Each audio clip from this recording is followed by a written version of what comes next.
First and foremost, although Will tends to disregard this, his style is beautiful. His rendering, what we artists call feathering with the brush, when the edge of the brush leaves a delicate line, and sometimes parallel and sometimes they're broad strokes, sometimes delicate strokes, but his control over the brush is a marvelous thing because it's both spontaneous and precise. And this is a rare combination among artists. So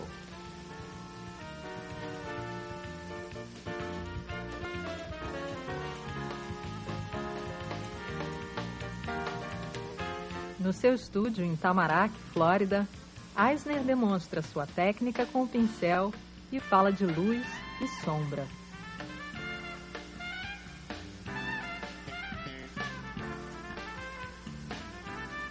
Anything that is soft like cloth or people's human skin, I prefer to use a brush. This is a sable brush. I like a sable brush. This is Kolinsky hair. Very fine sable. I use a number 3. It's a number 3, which is not very big. It's quite small. It creates a fine line. I like fine lines. I like to work on a fine line.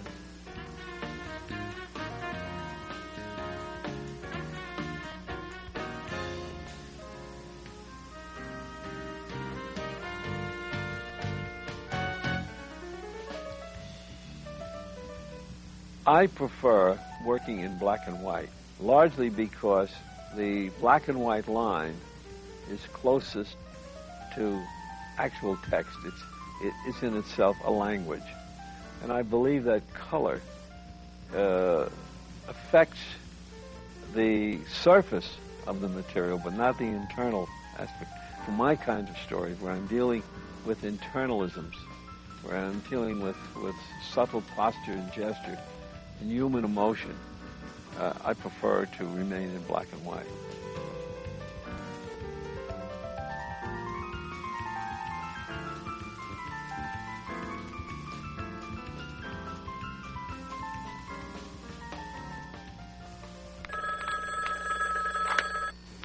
Huh? Huh? Ah!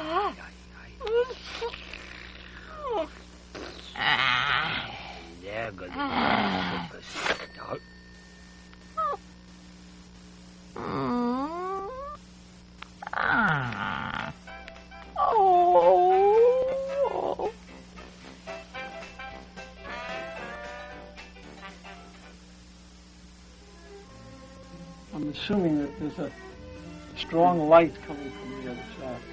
And the trouble with shadow is that it obliterates a lot of the things you saw there, the nice soft lines you saw there.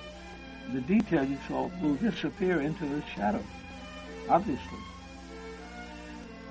So when you said put shadows on it, it changed light. But it does, what light does is adds drama, because human beings react to light. They find light comfortable, and shadows are frightening.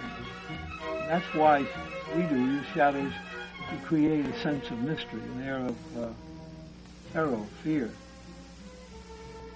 And shadows, for me, I block the shadow out into a general shape, and then I fill it in. Generally, I use what they call feathering, which is a way of breaking up the shadow, little molecules of light, little bars of light. This is something I learned from a famous painter called Charles Leyendecker, who was a famous illustrator during the 30s.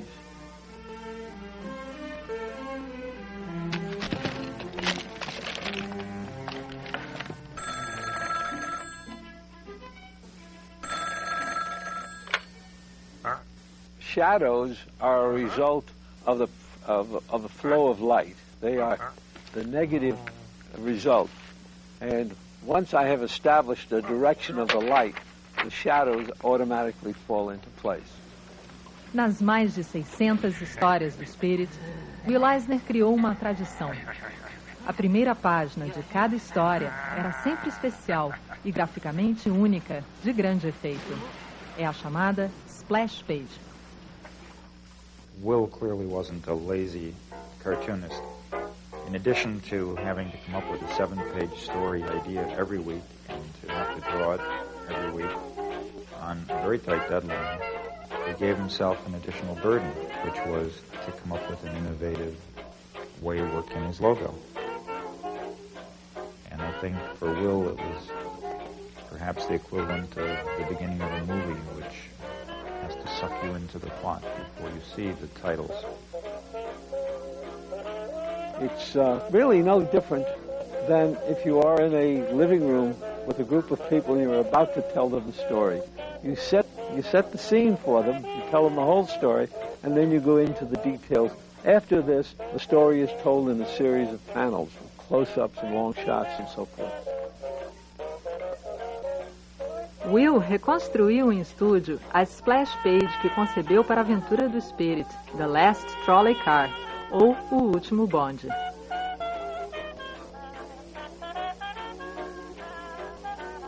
The splash page generally encompasses a summary of the whole story.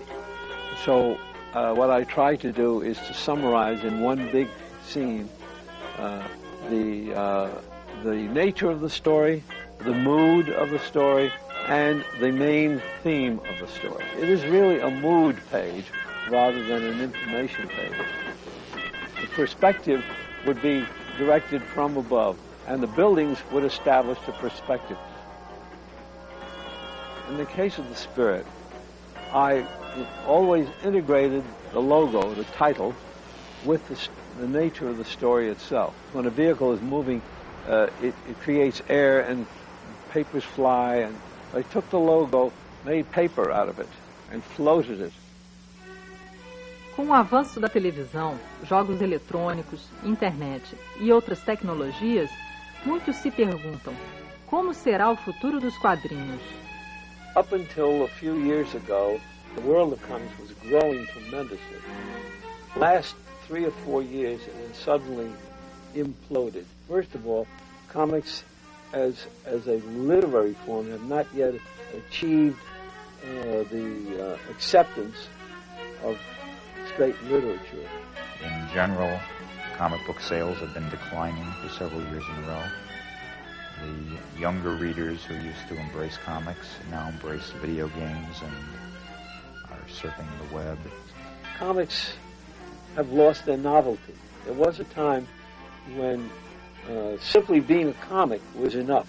It no longer is that case. In the pursuit of the audience, a lot of comic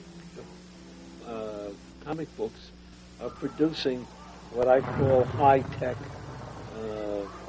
high-impact comics, in which the story is unimportant, only the effect. It's like special effects in movies. When TV came out, it would replace movies. When movies came out, it would replace, silence or books.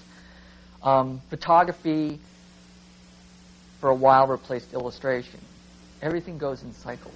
I do believe that people need to feel something in their hands. They want to hold on to something.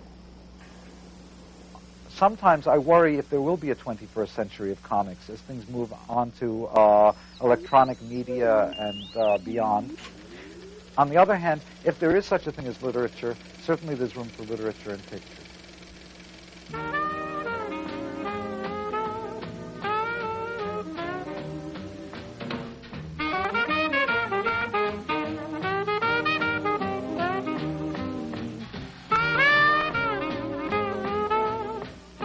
De adaptar os quadrinhos de Eisner para a linguagem da mídia eletrônica, a equipe de profissão cartunista se baseou na adaptação de Will Eisner para o clássico de Herman Melville, Moby Dick, a Baleia Branca. Quadrinhos para TV é assim. Motionless, the white whale watched as the whalers came on, while he followed the movement of the boats. For a brief moment, a stillness as their eyes met.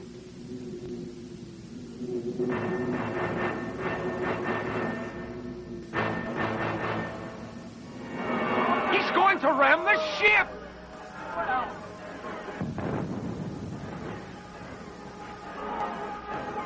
Slowly, the Pequod began to settle and sink.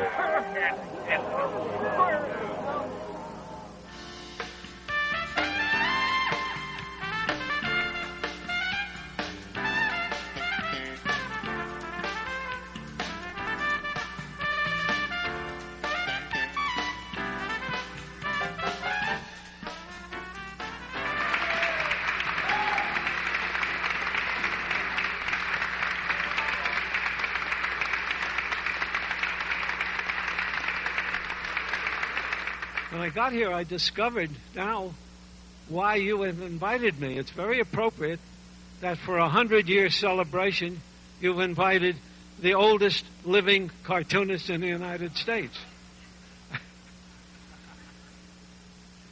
So I ask you, Mr. Mayor, on the next centennial, please invite me again.